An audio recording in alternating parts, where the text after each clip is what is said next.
Don't pick on people, jump on their failures, criticize their faults, unless, of course, you want the same treatment.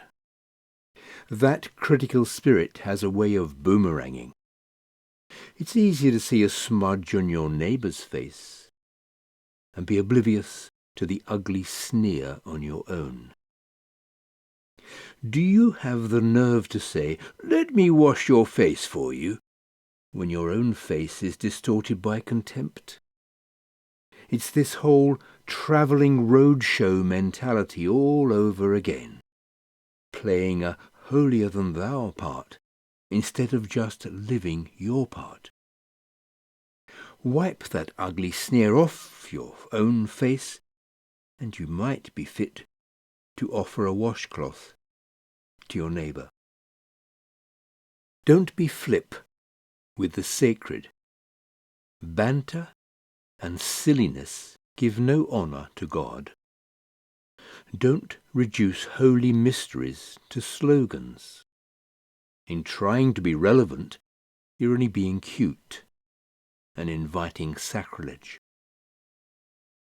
Don't bargain with God. Be direct. Ask for what you need. This isn't a cat-and-mouse hide-and-seek game we're in.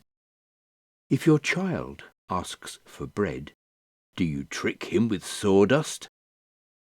If he asks for fish, do you scare him with a live snake on his plate? As bad as you are, you wouldn't think of such a thing. You're at least decent to your own children. So don't you think the God who conceived you in love will be even better?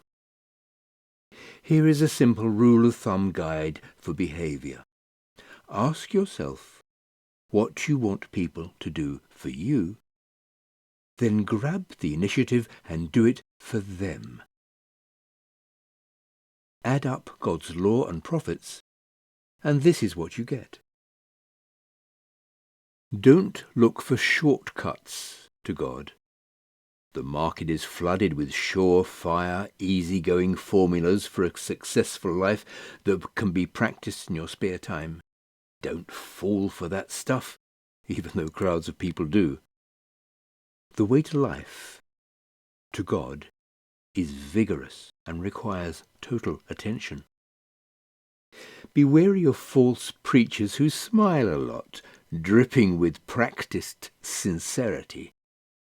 Chances are they are out to rip you off some way or other. Don't be impressed with charisma. Look for character. Who preachers are is the main thing, not what they say. A genuine leader will never exploit your emotions or your pocketbook. These diseased trees with their bad apples are going to be chopped down and burned.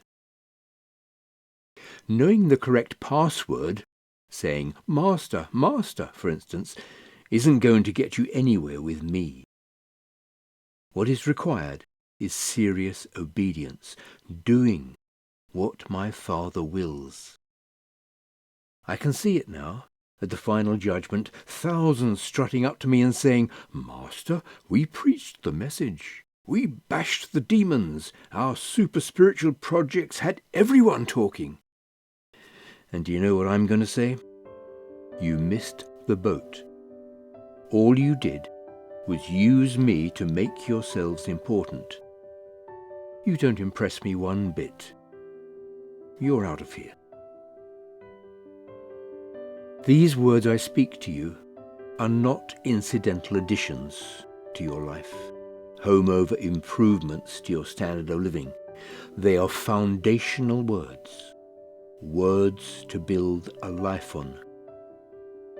If you work these words into your life, you are like a smart carpenter who built his house on solid rock.